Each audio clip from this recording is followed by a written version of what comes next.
You are Locked On Cowboys, your daily Dallas Cowboys podcast. Part of the Locked On Podcast Network, your team every day. Locked on Cowboys. Locked on Cowboys. Well, Landon, it is Groundhog's Day again. I am Marcus Mosher. He is Landon McCool. We are Locked On Cowboys. It's one of my favorite holidays, Groundhog's Day. How are you doing today, sir? Truly a man from Pennsylvania. I'm good. I popped my head out of the hole and I saw my shadow, unfortunately. So I'm going to be crawling back into bed as soon as we're done podcasting, I think. Jeez, I saw draft season and I'm excited. So it's just ready to go. I'm sure people in California don't care about Groundhog's Day at all, right? No, we have our own, mammal-based holidays that we worship that dictate the length of seasons. It's completely different. It's like we have to see a dolphin to see how long summer lasts, or something. Oh, sure. Are you a fan of the Groundhog's Day movie? Oh, it's one of the best comedies of all time. Yeah, absolutely. Yeah, I mean, it's hilarious. You know what I'm doing tonight? We're sitting down watching that movie with the family, so I'm excited. Yeah, that's a great idea, honestly. Yeah. All right, so we got a busy show for you today. We've got a ton of Senior Bowl stuff to get to, and actually, not gonna lie, I got Senior Bowl on one of my screens right now, so I can kind of watch it as we talk about it today. We've got some stuff from the Cowboys and Stephen Jones.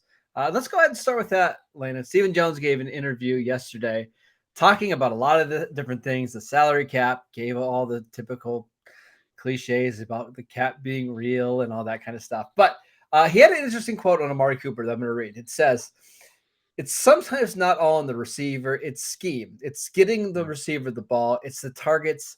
But if you're going to pay someone a lot of money, you want them to be the best at what they do. With that comes high expectations." What are your thoughts on Stephen Jones' quote about Amari Cooper? Okay, I want you to imagine that my take on this situation is Bill Murray, and Stephen Jones's take on this situation is the guy comes up to him on the street going, Phil Connors? Ned Ryerson, right? No, it's me, Nathan! To me, it's exactly what we kind of talked about, after the season.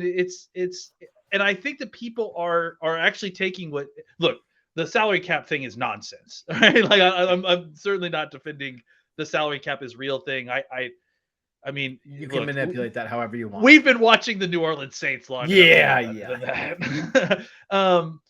I think but the other part about it that talking about Amari's contract and the expectations, I think that has some legitimacy to it, only in the sense that. And again, I think people are going to hear that. They heard what I said, and they're going to think that this is blaming Amari. But I think that the issue is that you pay guys like Amari Cooper $20 million a year to play wide receiver.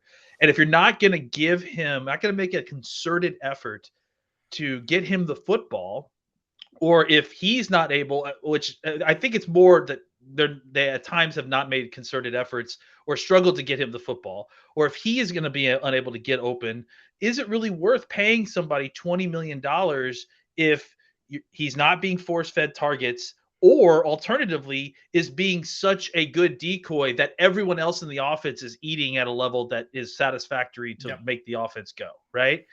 At the end of the season, neither one of those things were happening. Whether you want to say that Amari Cooper wasn't, getting open, whether you want to say that Amari Cooper, which is hard to believe, but if you want to say that Amari Cooper, didn't play as well near the end of the season after COVID or after the injuries, those are all legitimate points to make. But I think ultimately what he's trying to say is that we pay these guys a lot of money. We have a superstar wide receiver who we pay like a number one wide receiver. We either need to put more into getting him the football, or we need him to do more to, be open to receive the football. But either way, like Amari's number with that production, and not even just his production, but the production of the offense overall, is unsatisfactory. And I think you would say the same thing about Dak Prescott, but the difference is that Dak Prescott didn't sign a contract that's going to make it easy for him to get cut after 3 seasons. So that's why the pressure point is on Cooper as opposed to anybody else in the offense. So what do they do here? What would you do? What do you expect them to do? Because my problem is okay, you can cut him, and then I think you have to draft a receiver in round one because the cupboard would be bare. Is doing that upgrading your team? My answer is probably no. But if he's No, not going to be worth 20 million, then what do you think? I think that I don't think cutting him is a thing to do. I think trading him is a potential option, but even then, like you're just not going to get the value that you want, right? You're not going to get the kind of value that is going to, like you said, make this team better than it was last year. I think this team, the best chance for this team to be better on offense than it was last year is for Cooper to be back on this offense. I agree. I think but I do think that there needs to be an effort to have more efficient play from him, whether that's the play calling. And look, I think this is why it's difficult for me, right? Is because it seems like what you should be able to do is get Amari Cooper. Amari Cooper should be able to get into the game at any point. And it didn't feel like that at certain points. It felt like they had to force feed him early in these games in order to kind of get him in rhythm to have a good game, right? Like, Amari's got to work on that part himself. Like, you know what I'm saying? Like he's got to work on remaining focused in these games, not feeling disjointed with the rest of the offense because he's not involved immediately. Because sometimes it's just not going to work out that way. But I'm on board with getting Amari more snaps, but where I have problem, I mean not snaps, but more targets, right? But what I have problems with is that the need to like front load all those at the beginning of the game in a way that is like very predictable. That's where part of the issue I think that we had offense had early in the season, right? Is that in the passing game, you knew that they were going to force feed Amari, and then you knew that they were going to run the football, and because of that, it made their game scripting incredibly predictable. I have so many thoughts in this, Landon, but for me, I think yes, the best strategy for the Cowboys going forward in 2022 is to have Amari. We've seen throughout his career, he has been somebody when he's nicked up or misses practice, especially if he misses a lot of practice time, it kind of translates to the game. You see sloppy play. You don't see you don't see the confidence between the quarterback and the receiver. I think he just needs to get healthy. He dealt with a lot of injuries this season, right? Like, was it in training camp? He was dealing with plantar fasciitis, right? He had the COVID thing, obviously, midway through the season. He had a knee issue. I think I'd like to see him one more year fully healthy before I make a decision. But maybe that's just not going to be a thing anymore with Amari. But that's what was my other thing is that, like, I mean, how long have we had Amari Cooper for a stretch before he has something, right? Like, feels. I think like last year, right? In 2020, I know Dak only played 5 games, but he was fairly healthy for most of that season. It was really good. Like, even despite the bad quarterbacks, he was really good. Even if he can be like that level of healthy, I think it's fine.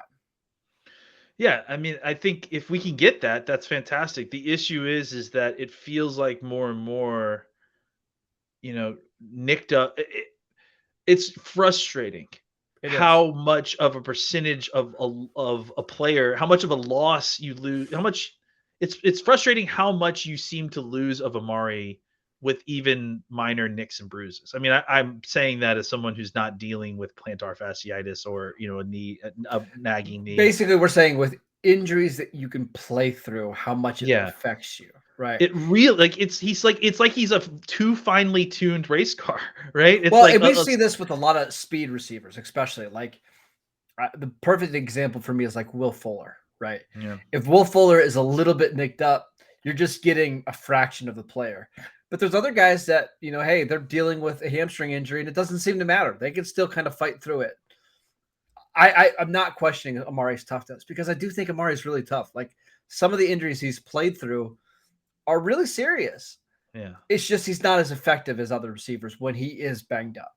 And it's more just that, yeah, he's a speed guy, but he's a big-bodied route-running wide receiver. Like, those guys, when they take nicks and bruises, the other ones that are similar to him, they don't have the same sort of drop off that Cooper has. And again, please, people, do not think this is a toughness question. It's not. about No. physical performance. It's about his ability. It just feels like his ability drops significantly with minor injuries in a way that you don't see with other big wide receivers, it feels like. So that's, I mean, again, it's not criticism because he can't help it, but it's frustrating, and it's something that has to be brought up because we're talking about results, and it's part of the result. Yep. So it's just, kind of, it's not one thing, one big thing with Cooper, right? It's like a couple of little things that add up to kind of annoying, setbacks for the guy that is supposed to be the kind of centerpiece of your offense. I agree. So ultimately, we were both in agreement. Bring him back. But this is, if he has another year like this, probably 2023 is the year to move on. Yeah, I mean, I have to think so. It's just, I mean, I have to think it's really just a coin flip with him every year. It's just, that's the thing I think that's frustrating is that, not everyone, there's not a ton of super consistent wide receivers, but Cooper is just such a roller coaster ride. I think definitely, you bring him back next year, and then you may have a great year with him next year. And then keep him in 2023, and then it may just go back to exactly what it was kind of this year, up and down a little bit. So, yeah, I think you just ride the roller coaster a little bit more, but you got to if you're going to do that, you got to find a way to add more stability to the rest of your offense. All right, let's take a quick break so I can tell you guys about BetOnline. BetOnline has you covered this season with more props, odds, and lines than ever before. As football is, we're at the Super Bowl, man. We've made it. BetOnline.net remains the best spot for all of your sports scores, podcasts, and news this season. And it's not just football. BetOnline has up-to-the-minute info on pro and college hoops, NHL, boxing, UFC, along with live real-time updates of current games. Don't wait to take advantage of all the new amazing offers available for the 2022 season. BetOnline, where the game starts. All right, Landon, let's do some Senior Bowl talk. So Tuesday was the first day of practices. Again, practices are going on right now, and I've got a wandering eye as I'm watching one-on-one drills right now for the offensive linemen. But who are some of your big winners from watching the tape?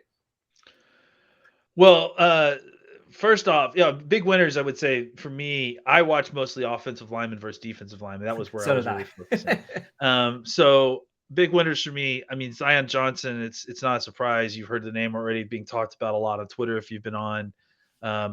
Guard, center, tackle from Boston College. Mm-hmm. To me, I love the way he looks as a guard. Like I love that body type of guard. I know that there's been a kind of a propensity to try to move these tackles, college tackles inside the guard.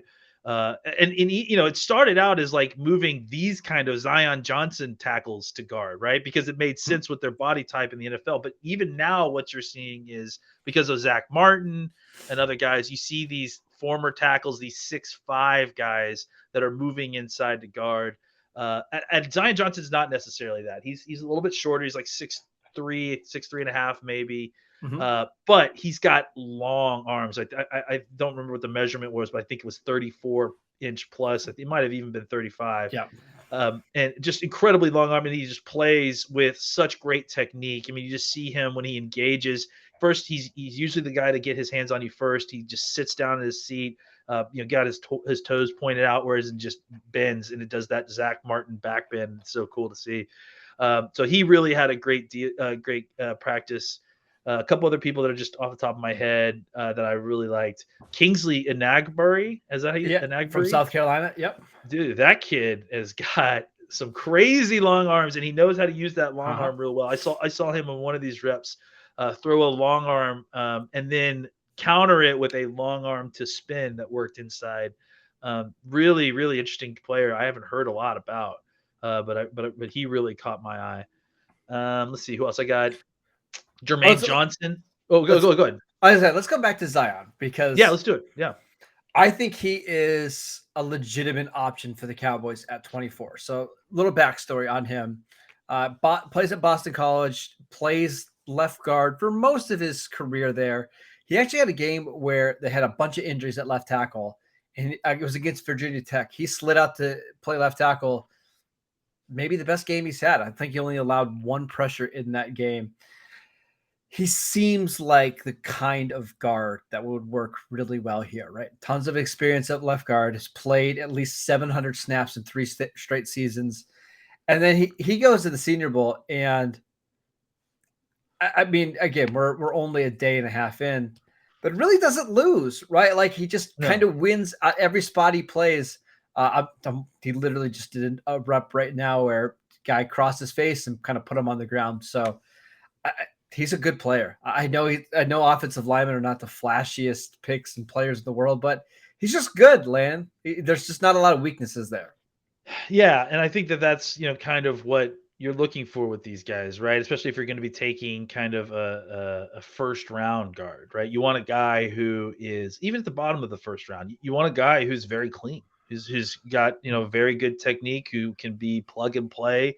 I like these kind of guys because it feels like he can anchor. He's got some sand in his pants, and with those long arms, he's usually the guy, especially against defensive tackles, which are not the more long-armed players. Though you're seeing more and more of that. Yeah. He's going to be the guy who's engaging first, right? And I think that's really going to help. If he comes to Dallas and he's got to play the Daron Paynes and all the folks that the Cowboys face on their schedules with defensive tackles. Yeah.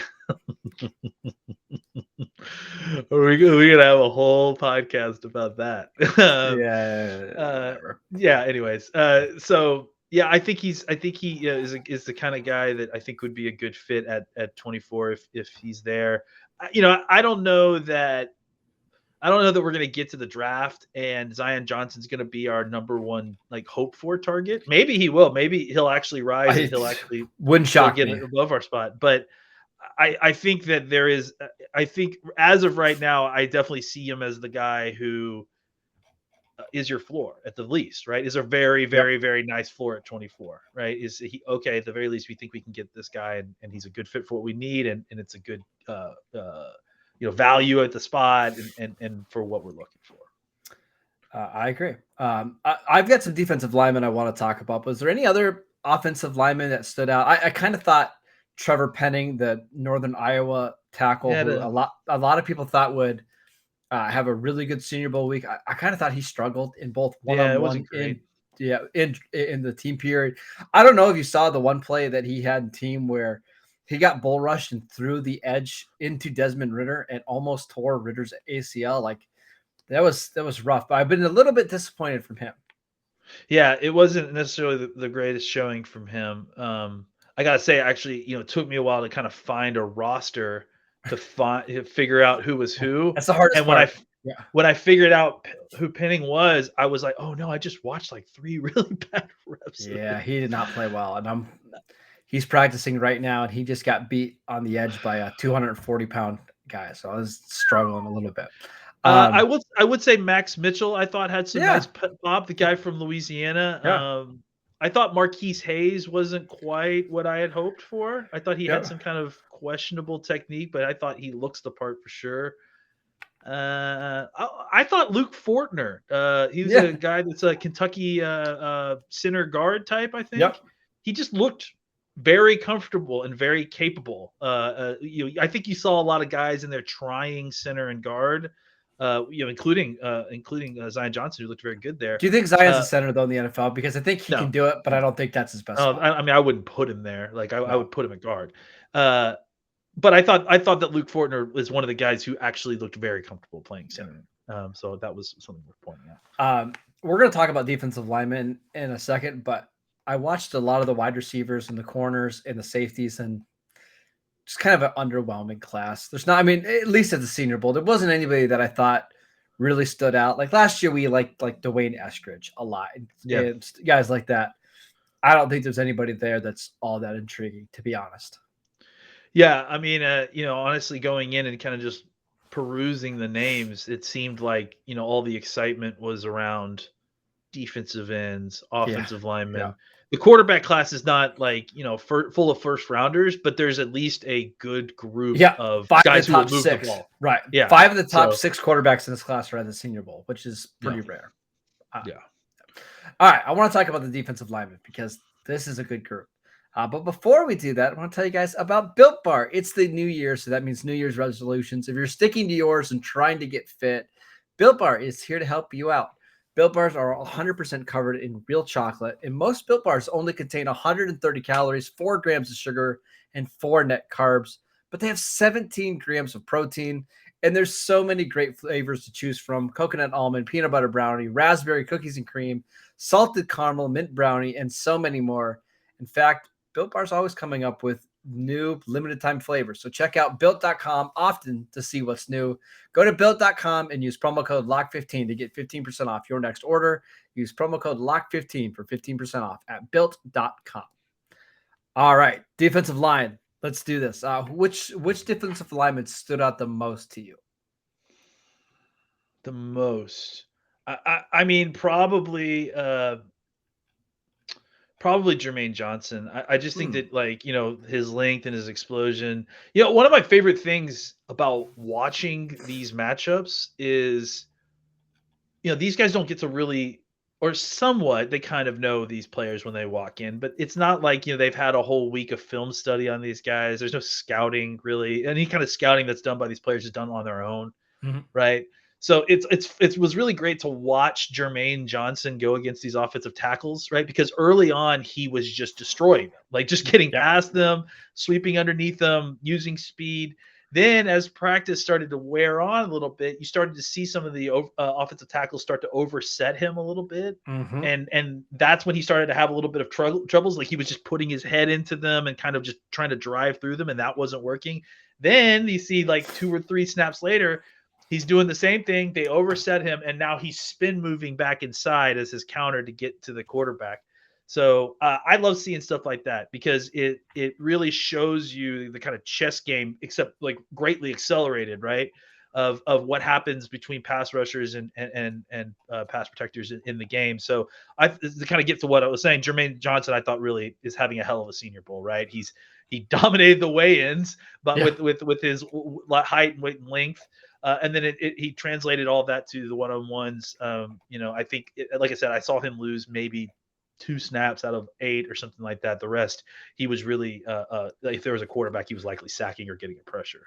Jermaine Johnson, 6'0", so 6'4.5", 259 pounds, 34.5-inch arms, 83-inch wingspan. It's a big defensive end. That And is. I still don't know if he knows how to use his hands at his arm length yet. If he figures that out, he's going to be really, really good. Even his spin move was completely out of control. Like was just like, it was crazy looking, but it was effective because he had pushed the tackle so far wide with his initial speed that it worked. So yeah, if he just actually learns what he's doing with some of this stuff, he's going to be a good little player. One guy I want to mention, Perrine Winfrey. Hopefully I'm saying his first name right, but I really didn't know much about him going into yesterday. But then I saw the weigh-in: 6'3.5", 303 pounds, defensive tackle from Oklahoma, 10.5-inch arms, or excuse me, hands, 35.5-inch arm length, 85 5/8 wingspan. That is the 3rd biggest wingspan in NFL history for a player. And I was kind of, again, had no knowledge of him going in. Watching the practices yesterday, he looked good. And then literally as we were talking, he just beat Zion Johnson twice at center, crossed his face twice and beat him up the field. I mean, with somebody with that size, athleticism, and quickness, he's not going to last super long in the draft, I wouldn't think. I'm kind of surprised that he hadn't made more of a. That's the thing you always kind of run into, is that you run into some of these guys in the practice tape, and you look at the measurables, you look at what they're doing in the Senior Bowl, and you're like, why weren't they just dominant during the regular season the way that you've seen their athletic profile and their tape in Senior Bowl kind of show? He's one of those guys that I kind of was watching and was like, this guy has all the tools. He looks good. Why is he not a bigger deal? And it could be that system at Oklahoma. We saw this from Gallimore, right? Too, when Five Gallimore tech. was there. Yeah, you play 5 tech. Sometimes you'll play as that nose tech, the 0 tech, and you'll play like in the a frog stance. Yeah, right. Yeah. I don't know. He's intriguing. One more defensive tackle that I wanted to mention, Devonta Wyatt from Georgia. Yes. Not a great defensive tackle class but Wyatt might be the best. 6'2.5", 307 pounds, 78-inch wingspan. He dominated on Tuesday. Like, they just couldn't block him. He won with quickness at 307 pounds. He's a good player. It wouldn't surprise me if he's a top 50 pick. My notes simply say Devonta Wyatt has some quicks and a plan, and that's all you need. And that's what it is. He has lateral quickness. He knows what he wants to do to his to the blocker, and that's enough. That's enough to get you around some of these guys. Is just an idea how to string moves together, and then the quickness to kind of execute that. I thought he was, in a class of just kind of middling defensive tackle play from what I saw. He looked pretty good. I thought another guy that looked pretty good inside was Travis Jones. I think from UConn. Is he UConn? Yep.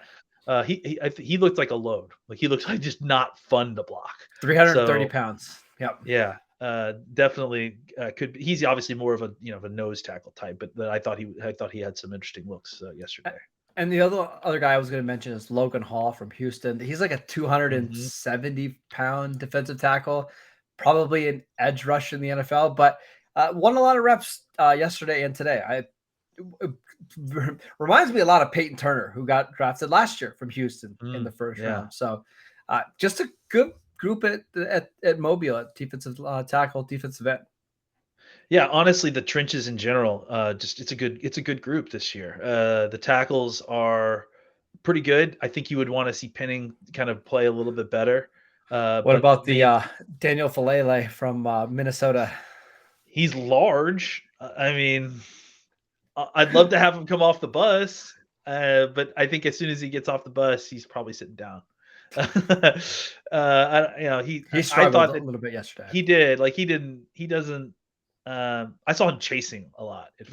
Right. I think that the tackle class could be better. But I think that, it's also day one. So we're going to give them some time to kind of work into it a little bit.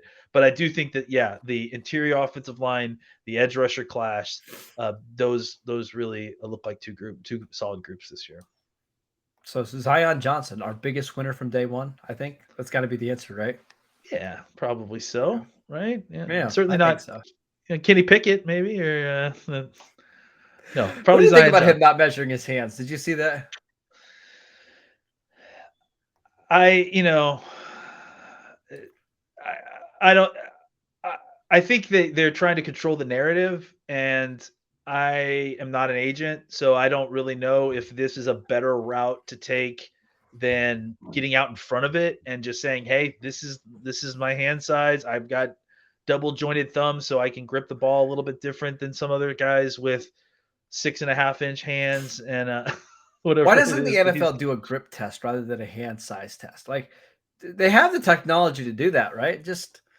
I think that would be a better way to evaluate hand size. The NFL has the technology to do a lot of things that they don't do. So who knows why they as we're learning, they're very old school in so many different ways. Probably not going to want to get into that on this podcast, but absolutely yes. Old school. Absolutely. There's probably other words to use, but old boys club, I think, is probably a more accurate description. But yes, I agree. I think that ultimately what you're trying to going back to what we're talking about. Ultimately, what you're trying to do measure is what happens when it's cold outside and Von Miller comes around the edge and hits that ball as hard as he can, swinging his arms. Are you going to be able to hold on to it? It matters. It does matter. All right. That is it for today's show. Thank you guys for tuning in. We'll be back tomorrow, continue talking about some Senior Bowl stuff. I'm sure there'll be Cowboys related news, as there's always Cowboys related news to talk about. Follow the show at Locked On Cowboys on Twitter. You can download the show wherever you get your podcasts. Follow Landon at McCool BCB. I'm at Marcus _Mosher. Enjoy Groundhog's Day. We'll see you next time. Phil?